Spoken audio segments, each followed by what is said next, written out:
So we've just put the joystick on. Again, we've attached the power and the video to the monitor. So we now have the head, we have the monitor, we have the joystick. I've attached there's XLR that goes from the battery mounts to the power of both the monitor and the head. So I've just clipped them on back here. I'm just gonna, what I normally do at this point is, you'll notice there's no weights, there's no camera even at this point. I normally put a battery on, or we can attach the AC, okay? And what I do at this point is I check to make sure that the head is working. So you can see what you want to do is make sure that you've got both tilt and pan, okay? Because what happens is you put it all together, you put the weights on it, you do this, then you plug the power in, and suddenly, oh, something's not working. Instead of having to worry about taking stuff off and having an expensive camera on the end, you can diagnose it. So now you saw that it is working, okay? Just so you know, one thing when you're doing your demos, one thing that will often happen is there's a switch on this side. There's a hot switch to switch from one battery to the next, okay? So if you're only using one battery, sometimes the switch will be on the other, and you'll see that suddenly it doesn't work. So that's the first place to look if you're using one battery, okay? Just to keep that in mind.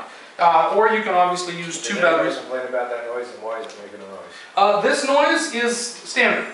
These are the motors working, because again, you're not really recording audio up here generally. The audio is going to be somewhere else. So this really usually isn't an issue. But this is the sound that this puppy makes. Okay? Do you have an on-screen indicator for that switch, that battery switch?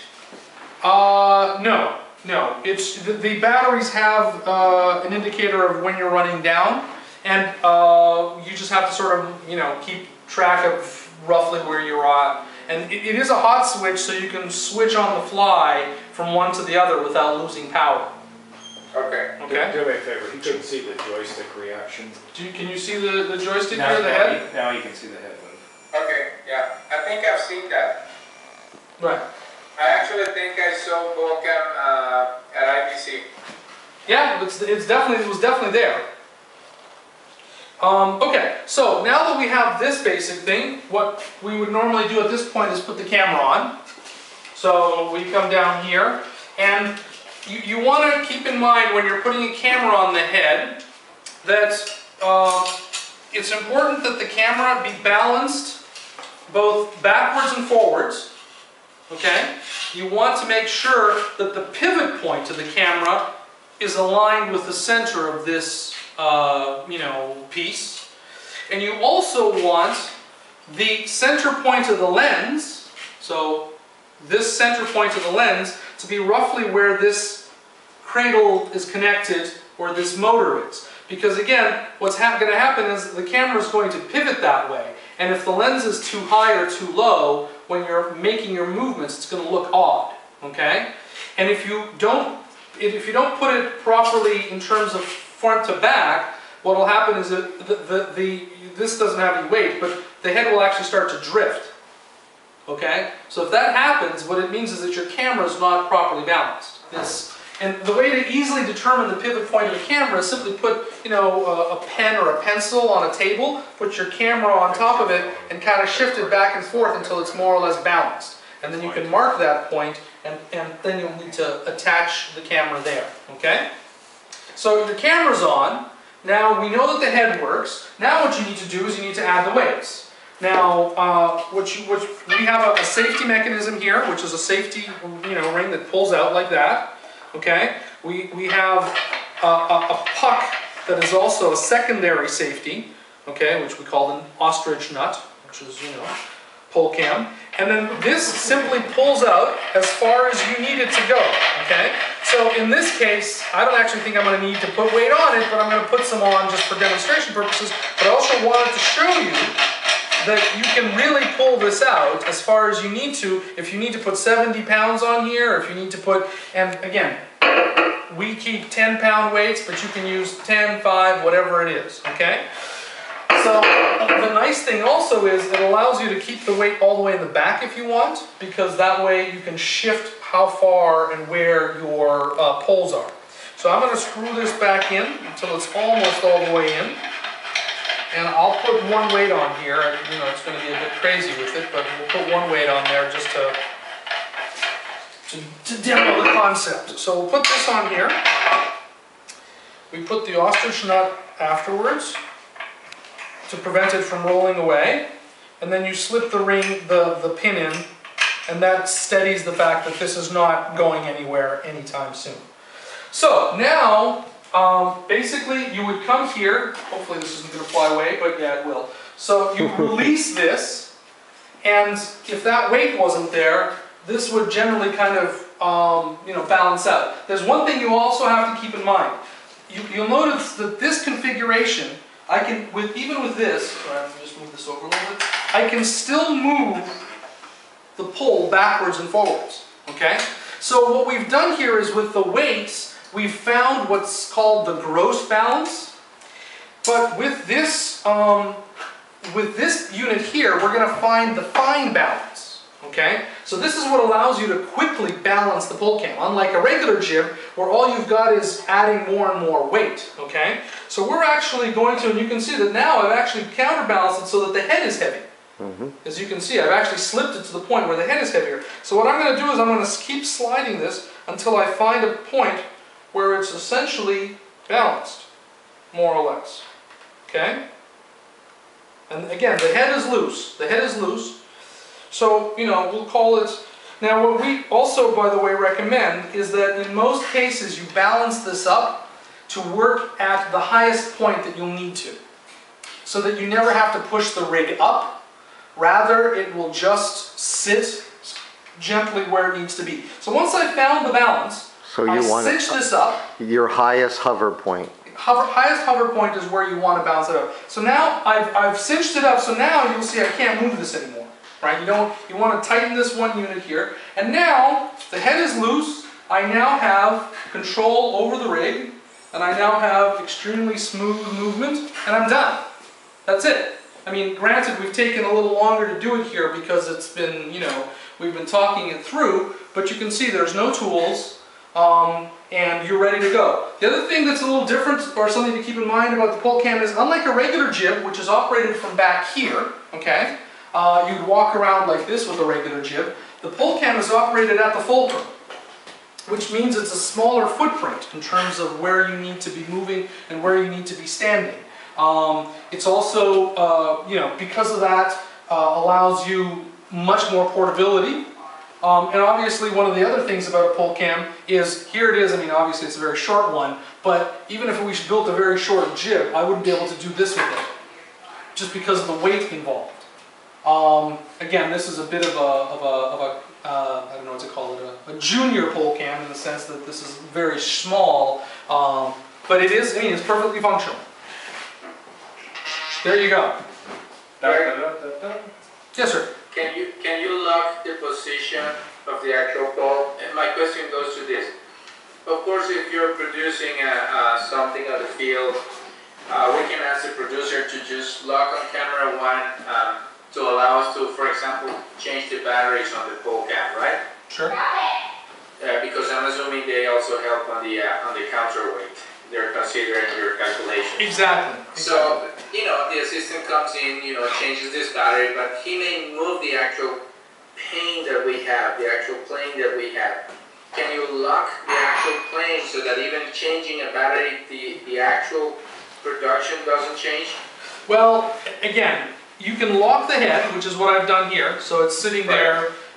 You can, you know, the motors, the way that the head is driven is it's a digital motor that feeds 12 volts to either side, and then depending on where you know, move the joystick, it will either move it or not. But you can't, you know, if somebody's going to shake it like this, there's nothing we can do to prevent that.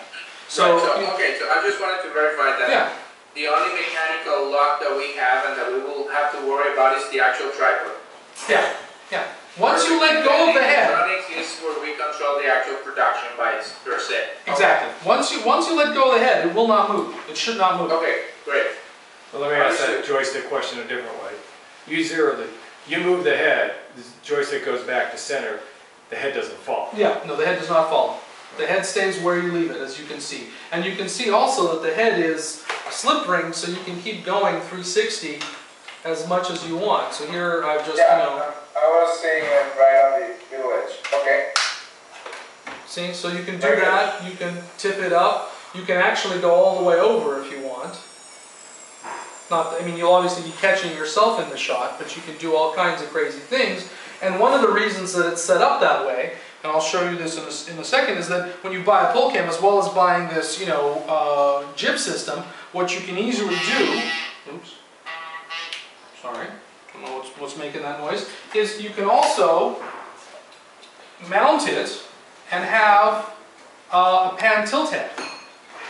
So what you can do is, this unit here can be removed, and then this has a standard 3/8 mount. So you can actually now mount it as a standard pan tilt head. And you can just use the joystick with the cable. Okay, but now the joystick is backwards. Yeah, but again, You have that little button. you have the reverse control. So you have pan and tilt reverse ability. So as a matter of fact, in some cases, some people want a second person to operate the actual joystick. So you can have one person on the arm and a second person operating the joystick if you wanted to. Okay? So you've got a lot of flexibility as to how you use this. And we do actually sell, as you may have seen on the price list, the head and the joystick separately as a standalone pan tilt head. So, but again, if you have the pole cam, you have both. Can you tell us about the elbow? Sure. I unfortunately can't demonstrate it except to show you. Kind of give us a little. Yeah, just a- well, Connect two pipes together. Yeah, I can connect. That's what I was going to do. I can't demonstrate it on the okay. actual. I see. You don't need to take it all out yet. Well, no, just for visual reference, since we're making a video, the concept. The only thing you can't do with the elbow is you can't put it directly. It has to be between two pieces of pipe. Two pieces of carbon fiber. And what that does is it simply allows you to connect it just like any other, carbon fiber. Sorry, let's switch it around here. So what happens is, let's see if I can do it. Well, actually, it would be this way.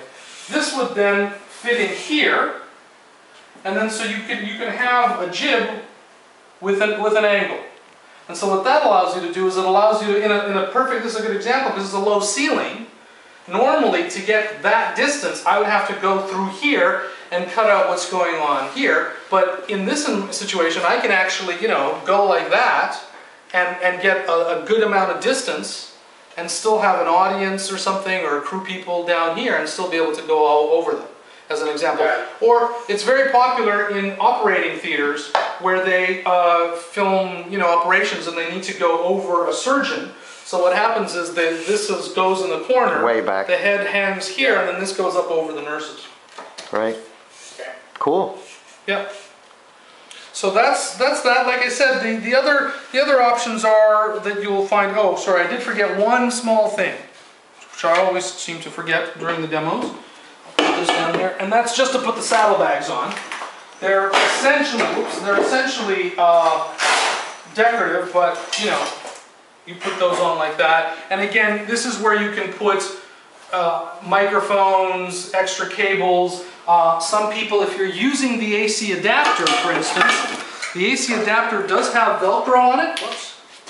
The AC adapter does have Velcro on it, so you can actually stick it on here. But you can also, if you wanted to tuck it away so that it's not on top, stick it in there and plug it in here. And the reason we have this plate back here is you want to put a recorder back here, you want to put extra batteries. One option, which is certainly possible, if someone doesn't want to buy the Starter Pack Plus with this piece and with the battery adapters, and all they have are these, they have a standard 4-pin XLR input. What they can do is they can put their own batteries or their own battery adapter on top and plug it in this way.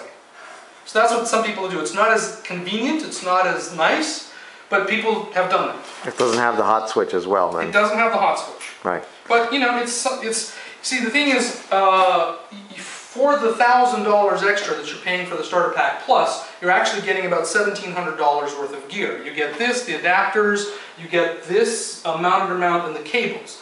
So the idea is that you're saving about $650–700, and that's why it's together as a package.